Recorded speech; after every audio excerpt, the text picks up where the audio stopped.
Hey, I'm back. As fate would have it, I started choking when I was trying to talk about that. Maybe I'm not supposed to tell y'all. And I said I wasn't. How to deal with talking to a family member or talking to your significant other and what's going on in your household. Maybe that's why I started choking. But anyway, on a serious tip, you need to at least let one person know. So in case something happens, you can be seen. You can get some support and some help, especially if you live alone. One thing I loved about growing up in New Orleans was that the neighbors, everybody took care of each other.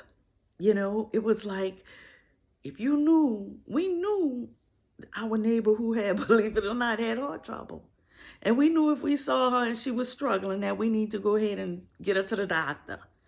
We knew enough to care about each other enough, to see about each other enough to where fatal and poor outcomes were not as common as one would think, especially back in the time, when I was a kid, back in the olden days, but it was a great benefit to people. So now what do I see and what do I hear when I talk to patients and family members, et cetera, et cetera? Oh, my neighbor told me that she saw on a television show that if a person with diabetes use raw sugar or brown sugar, that's going to be good in their diet. Raw sugar or brown sugar. Now, I ain't even going to go any farther with that because I give everybody the credit of knowing that sugar is sugar. And sugar is something that is ingested by humans that bring up blood sugar levels. So if you are living with diabetes, don't mind screw yourself into getting something you want because you want it. You can't get it past me. I'm the queen, okay? And now I'm trying to help you out. That's the reality of living with diabetes. Diabetes is such a convoluted, multifaceted illness. It affects every aspect of your life. So when you think about that, when you think about the fact that there is something like that can affect your life, your quality of life, your longevity, not always in a bad way. That's the good thing about diabetes. If you put a little bit of energy into learning your body and what it is that you need to do to keep your blood sugars decent, then you're managing it. 9 times out of 10, you might lose a little weight, which helps those beta cells that are still working in your body release insulin for the type 2s. And then you decrease your chances for heart attack, stroke, cardiovascular disease, nerve disease, and most importantly, you're keeping your kidneys intact. So when you get diagnosed with diabetes, and typically it will be people diagnosed with type 2, when you get that diagnosis, give yourself, and I used to tell my patients, give yourself a frame of time that you would need to mentally process and work through that. I say a couple of days, maybe. That's what I did. And then you got to start getting into gear. And what that looks like is checking your blood sugars before you eat. I'm going to give you some tips that have been very successful for me, but it's not to replace advice from your doctor. So you want to check your blood sugars before breakfast, before lunch, and before dinner. And you may say, well, why do I have to eat breakfast, lunch, and dinner? Even though flexibility eventually can be something that you can have once you control your diabetes, if you eat breakfast, lunch, and dinner around the same time, if possible, every day, you're going to learn what your body does. For example, when you check your blood sugar before breakfast, before lunch, and before dinner, you will get a really good idea of how your body responds to what you put in it for energy. Okay? So now, once you get that pattern of checking your blood sugars and eating your breakfast, and checking your blood sugars and eating your lunch, and checking your blood sugars and eating your dinners, and you develop that routine, you can get an idea of what your blood sugars are running.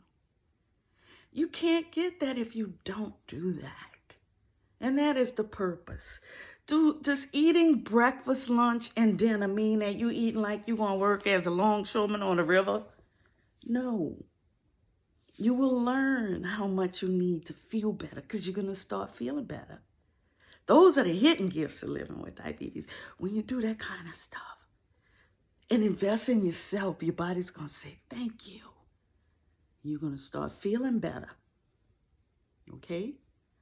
And some people, if they're really, really ambitious and they take that blood sugar before they go to bed, that will really let you know where you are. So those are some tips, because another thing I used to always get, I check my blood sugar every morning when I get up and it's about 100. Exactly, because you've been sleeping all night and you have not eaten anything. So your blood sugar typically will be its lowest in the morning. So what do we like to do? A lot of us, I did it. Check their blood sugar in the morning, go to the doctor. What was your blood sugar? 100. By the time you eat lunch, your blood sugar's probably well in the 200 or 300s. Been there, done that, sometimes higher. Okay? That's another trick we do. We check that blood sugar in the morning and we're feeling good about ourselves. You know why? Because when you have diabetes, you want to feel good about yourself. Because until you master how your body works, your individual body works, it can be very challenging to try and not know and have to learn. But you can do it. There's a learning curve when you're diagnosed with diabetes. All people have to go through it. If you have access to a diabetes educator or whoever is designated in your provider's office, or if you're in a hospital to do that, that can really, really be beneficial. These people, we care. And I can tell you, I had a patient who came to my classes and she didn't want to give up her Coke, drinking Coke, which is so full of carbs and sugars. Coke is like, I'm not even going there. But she wouldn't give up her Coke. So she went from being in my class to being a patient who I used to have to go see in the hospital because she had had a stroke. See, diabetes, when it's controlled, is a life preserver, and you can have a great quality of life. But when it's uncontrolled and it's allowed to run rampant in your body, it will mess you up or take you out. I cannot tell you how many times I have seen that. And then I know people who have not done the optimal job of managing their diabetes who are doing very well. Because I believe that there's some divine credence in trying. See, one thing that occurs when you live with diabetes is people often feel like they have to be perfect. My blood sugars were above such and such. I'm a bad person. I went through it. I went through times in my life when, I was like, I had it. And just was in denial almost. There are periods. Nothing is static with diabetes. Nothing is static with living with a chronic illness. If that were the case, people would be doing much better. But the reality is life has a lot of components that adds to the stress of the body to function at a homeostatic, at a balanced state of wellness. So even when I talk, I often try to use the word wellness because to me, subconsciously, that affects your perception of yourself. We well with situations that we have to address. So one thing about being diagnosed with diabetes that is of crucial importance. Find somebody if you got to find somebody to talk to. Don't be embarrassed to talk to somebody about yourself. You got to care enough about yourself and your loved ones. They don't even have to know if you're afraid. If you don't know how to deal with it, if they're driving you crazy in the house because they don't know how to deal with it and they scared you're going to die like their aunt or uncle, or they scared you're going to have a bad outcome. All that subconscious energy comes up when you're newly diagnosed and not handling it properly. Some people do a great job. Some people accept. But everybody's different. And this is for those people who are having difficulty with even accepting the fact, they say I had diabetes, but I ain't got it. Until you go in the hospital and something happens that totally negatively affects you and your loved ones if you survive. I've seen it regularly and I've seen it recently.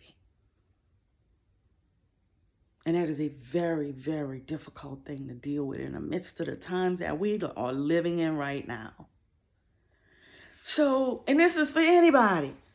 If you're going through some things, if you're in an environment where people look down on you for being able to discuss things that are upsetting you, or what you can't be authentic about why you're not doing certain things, find somebody to talk to. You know, your pastor, if y'all have a good relationship, a relative, a neighbor, a friend, or somebody who don't know you from Adam, who ain't gonna prejudge you. But you can go in and say, you know what? I'm dealing with some heavy stuff and I don't have anybody I could talk to about this but you. There's nothing wrong with that. In a minute when you're diagnosed with diabetes and you accept it, you know, right now I'm thinking about a patient I had. That man, his blood sugars were so ridiculously high, and he would come to my class with his wife and he would say, I don't have it. And I would explain to him, unfortunately, based on your labs and everything and your physician and everything, you have it.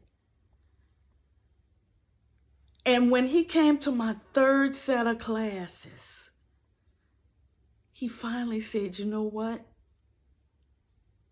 I accepted it. And when, that man improved dramatically. So dramatically that his physician's office was like, thank you.